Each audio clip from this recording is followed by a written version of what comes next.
Sir வணக்கம். இப்போது ஒரு காலையிலிருந்து ஒரு அரசியல் பரபரப்பு, ஒரு சர்ச்சை விடுதலை சிறுத்தைகள் கட்சி நெக்ஸ்ட் பதிவால் போய்கொண்டிருக்கிறது. இதில் ஆட்சி அதிகாரத்தில் தங்களுக்கு பங்கு தேவை என்று அவர் ஏற்கனவே பேசிய பழைய வீடியோ பதிவிட்டு உடனடியாக நீக்கப்பட்டிருக்கிறது. அதிமுகவுக்கு அழைப்பு விடுத்த அடுத்த ஒரு 4 நாட்களில் இந்த வீடியோ பதிவு இடம்பெற்றிருக்கிறது. நீங்க எப்படி பாக்குறீங்க சார்? அதாவது நீங்க நான் கவனிச்சுட்டு இருக்கேன். ஏன்னா தோழர் விடுதலை சிறுத்தைகளுடைய கட்சி தலைவர் அன்பு சகோதரர் திருமாவளவன் அவர்கள் அனைத்து இந்திய அண்ணா திராவிட முன்னேற்ற கழகத்துக்கு என்று எந்த அழைப்பையும் விடவில்லை. சரி, அவர் என்ன பண்ணார், பொதுவாவே மது ஒழிப்பு மாநாடு நடத்துகிறேன், அனைவரும் கலந்து கொள்ளலாம். சரி, அதுல எனக்கு அதிமுக என்று நிருபர்கள் கேட்கும் பொழுது யார் கலந்து கொண்டாலும் பரவாயில்லை, அதை வரவேற்பவர்கள் கலந்து கொள்ளலாம், இதில் அரசியல் இல்லை என்பதை தெளிவாக சுட்டிக்காட்டியதுடன் அது வேறு இது வேறங்க, அதுக்கு இதுக்கு சம்பந்தம் இல்ல, கூட்டணி வேற, தேர்தல் நேரத்துல வர வேண்டியது, முடிவெடுக்க வேண்டியது, ஆகவே அதை இதையும் நீங்க முடிச்சு போடாதீங்கன்றதை மிக தெளிவாக சொல்லியிருந்தார். சரி சரி, அதை நம்ம பார்த்தோம். இப்ப என்ன வலைத்தளங்கள்ல என்ன வந்ததுன்றீங்க? இப்போ ஒரு வீடியோ பதிவு இன்னைக்கு காலையில வெளியிட்டாரு. அந்த வீடியோ பதிவு ஏற்கனவே அவர் முன்னால பேசியது, நெய்வேலியில ஒரு கூட்டத்துல பேசியது. அதுல என்ன சொல்றாரு, விடுதலை சிறுத்தைகள் கட்சிக்கு ஆட்சி அதிகாரத்தில் பங்கு அளிக்க வேண்டும் என்பதுதான் எங்களுடைய முழக்கம், எளியவர்களுக்கும் அந்த அதிகாரம் பெறப்பட வேண்டும், அதுதான் எங்களுடைய இலக்கு, அதை நோக்கிய போராட்டத்தை விடுதலை சிறுத்தைகள் கட்சி தொடர்ந்து போராடி கொண்டிருக்கிறது. அந்த பதிவை இப்ப போட்டாங்க, அது 10 வருஷத்துக்கு மேல பேசுற பேச்சு போல இருக்கு. அதை இன்னைக்கு வீடியோல பதிவிட்டாங்க. அது முதலமைச்சர் நீதான் அமெரிக்கால இருந்து வந்திருக்கிறாரு.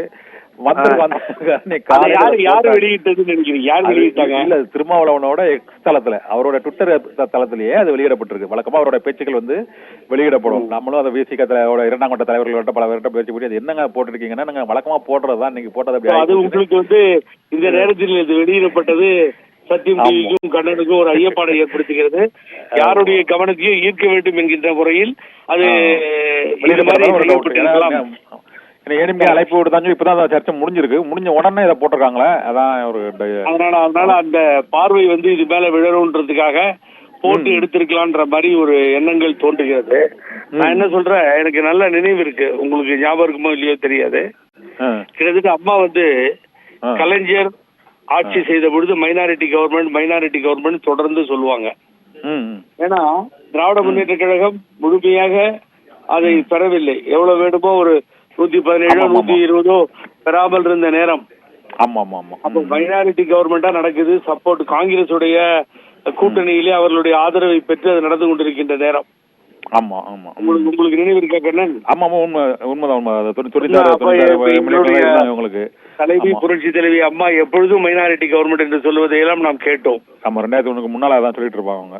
கரெக்ட். அப்போ ஒரு தடவை இதே போல EVKS இளங்கோவன் காங்கிரஸ் கட்சியினுடைய தலைவர், அப்பொழுது சட்டமன்ற உறுப்பினர் நினைக்கிறேன், அவர் நேரா போய் கலைஞரை நேரிலே சந்தித்து, எனக்கு எப்படியாவது ஒரு அமைச்சர் கொடுங்க, எங்களுக்கு 1-2 கொடுங்க, மத்தியிலே பொறுத்தவரை நீங்க அமைச்சர்களை பெற்றிருக்கிறீர்கள், அதிகமான அமைச்சர்களை திராவிட முன்னேற்ற கழகம் இந்த நேரத்திலே பெற்றிருந்தது, அப்படி பெற்றிருக்கின்ற நேரத்தில் எங்களுக்கும் கொடுங்கள் என்றெல்லாம் அவர் போய் கேட்டார். நீங்க மாத்திரம் கொடுக்க மாட்டேன்றீங்களே, நாங்க கொடுத்திருக்கவே நியாயமான்னு கேட்டாரு.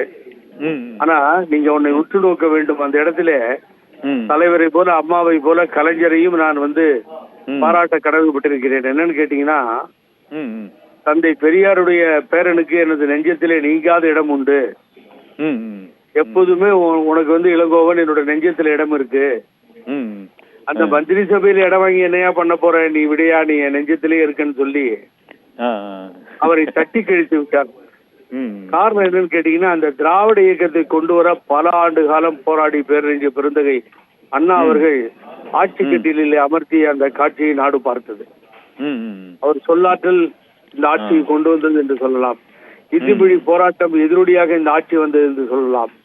புரட்சி தலைவர் எம்ஜிஆர் அவர்கள் குண்டடிப்பட்டு நாடு முழுவதும் பிரச்சாரம் பண்ணி அந்த நேரத்தில் ஆஸ்பத்திரியில் இருந்ததுலாம் மிகப்பெரிய காரணமாக அமைந்தது திராவிட இயக்கம் வருவதற்கு. புரட்சி தலைவர் எம்ஜிஆரே காரணம் என்று பேரறிஞர் அண்ணா பெருமையாக சொன்னார்கள். அப்படிப்பட்ட ஆட்சி பின்னால் கலைஞர் வந்தார், நாவலரை பேரறிஞர் அண்ணா அழைத்தார்கள், தம்பிவா தலைமையவா ஏற்கவா என்று. ஆனால் அதையும் மீறி அவரை கன்வின்ஸ் பண்ணி கலைஞர் அவர்கள் முதல்வராக வந்த காட்சியை பார்த்தோம்.